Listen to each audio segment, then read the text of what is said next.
Hola chicos, el tema que vamos a ver esta semana es el cuento maravilloso. Dice uno porque es la primera parte de esta tarea.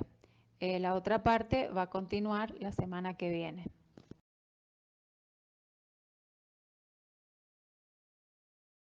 Bueno, pueden ver acá que es la introducción del cuento de maravilla o cuentos maravillosos, donde hay una viñeta que dice, lee la viñeta y pensá, ¿por qué se llamarán cuentos maravillosos? Entonces la viñeta dice, si crees que algo increíble puede pasar, algo increíble va a pasar. Miren la viñeta y piensen por qué se llamarán cuentos maravillosos. Bueno, para comenzar tienen que leer el cuento, ¿sí? El pescador y su mujer. Léanlo respetando los signos, la entonación y si es posible háganlo más de una vez, ¿sí? Para que se entienda bien la lectura. Después, cuando terminen de leer, van a ver los datos de los autores. Y dice, no dice autores, sino que dice los compiladores. ¿Por qué se llamarán compiladores?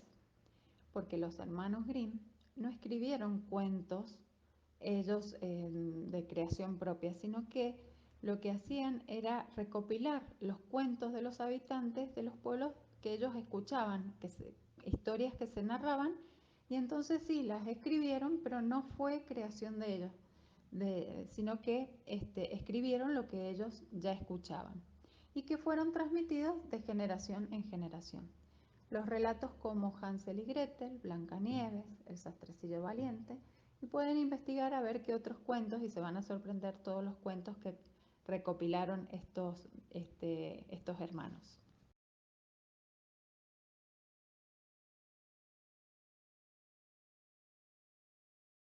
Después de la lectura entonces hacemos el glosario. ¿Qué significa cuchitril? ¿Qué significa conciliar el sueño? ¿Qué significa clarear? Y encrespar. Escriban el significado en su hoja de la tarea y es una de las tareas que me van a tener que mostrar, que mandar, ya sea por foto o como lo han estado trabajando, ¿sí?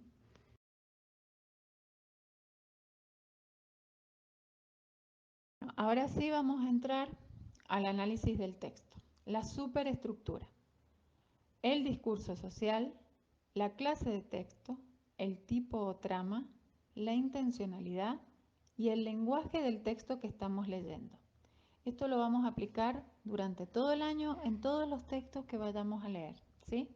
Todo esto que vamos a hacer del análisis del texto. Esto de la superestructura lo sacamos del cuadro que les di.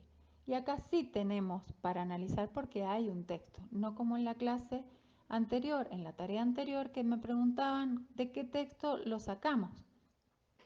No había ningún texto, era solamente la presentación del tema. Les puse también que ahora, en esta tarea con el cuento maravilloso, íbamos a poner en práctica eso. Así que bueno, vamos a completar, vamos a ver cómo se completa la superestructura.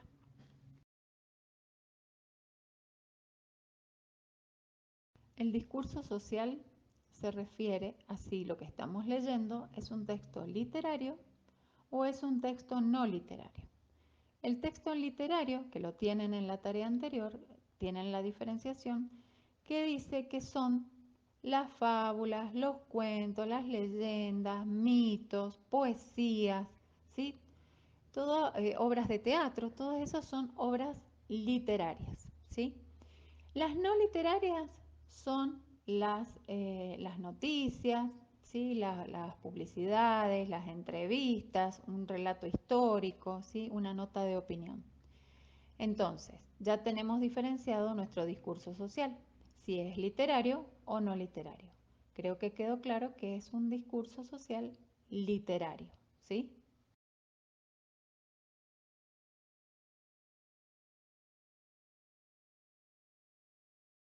Bueno, ahora continuamos con el análisis del texto. Ya hicimos el discurso social, sabemos que es literario.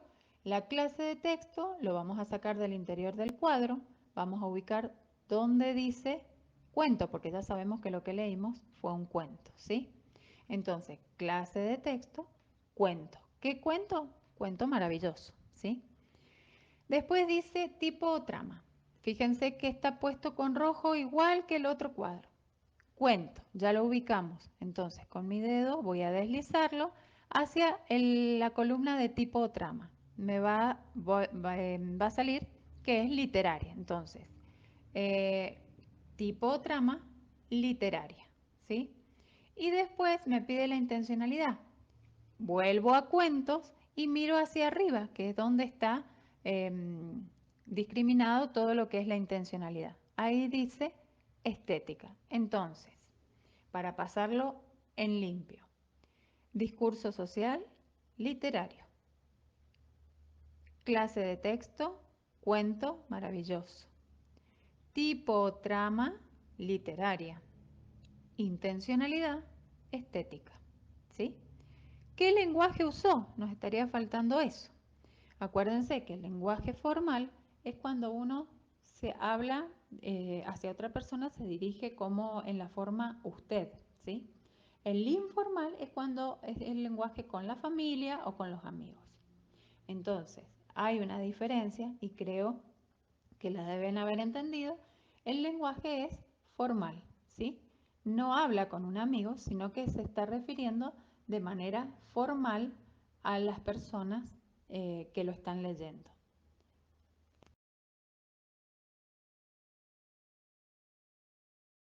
Bueno, ahora vamos a analizar la estructura del cuento que leímos. Vamos a poner el tiempo en que sucedió, el lugar, los personajes, los principales, los secundarios si hay, ¿sí? El narrador, si se está contando el cuento en primera persona. Recuerden que en primera persona cuento lo que me pasó, cosa que entonces primera persona no es. O en tercera persona y está o es omnisciente o testigo. Testigo, recuerden que es alguien que estuvo o presenció el hecho, pero cuenta lo que vio, no le pasó, ¿sí? Entonces, y el omnisciente es el que cuenta todo lo que le pasó, ¿sí? O cuenta hasta el último detalle que sabe, como en el caso de los cuentos, qué es lo que está sintiendo el personaje. Entonces creo que está claro cuál es el narrador. Primera persona dijimos que no, porque cuento lo que me pasó y no nos ha pasado a nosotros. Tercera persona, testigo tampoco, porque no lo vi, ¿sí? Y es omnisciente, ¿por qué? Y porque el autor está poniendo todo lo que sabe de los personajes, ¿sí?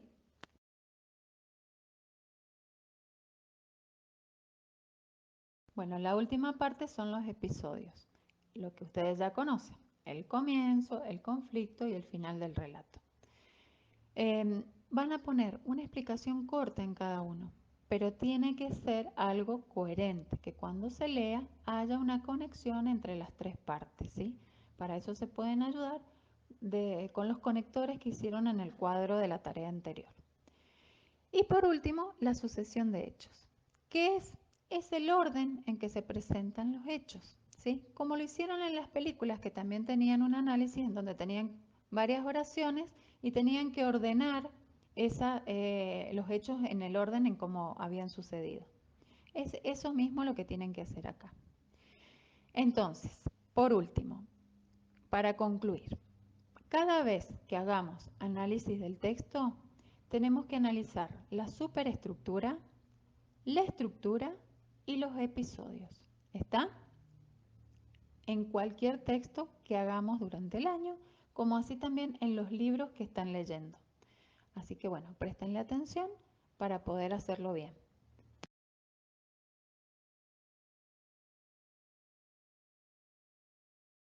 La tarea que tienen para esta semana es contarle el cuento a su familia o a alguien que los quiera escuchar, ¿sí? Que estén dispuestos a escucharlo, que tengan tiempo y que se sienten y ustedes les van a contar ese cuento.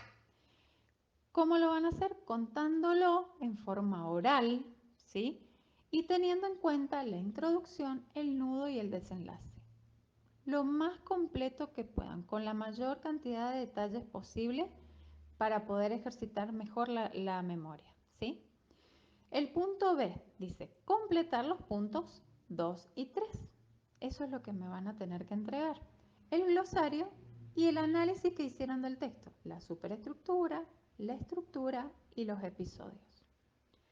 Y el punto C dice lectura. ¿Qué van a hacer? Como lo hicimos en clase, ¿sí?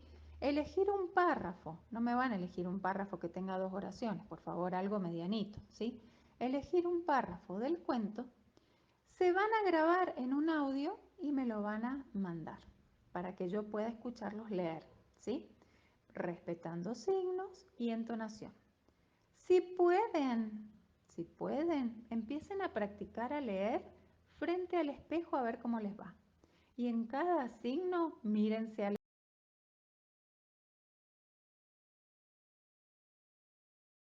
la tarea que tienen para que yo pueda escucharlos leer, ¿sí? Respetando signos y entonación. Si pueden, empiecen a practicar a leer frente al espejo a ver cómo les va. Y en cada signo, mírense al espejo. Eso les va a dar la entonación y la pausa que tienen que tener en cada oración que leen. Bueno, la fecha de entrega es hasta el jueves 16 de abril. Por favor, sean puntuales con la entrega. No esperen a último momento, porque si tienen que arreglar algo, no tienen tiempo de volver a presentármelo. Entonces recuerden que hasta que no tienen la nota, la tarea no está terminada. ¿Ok?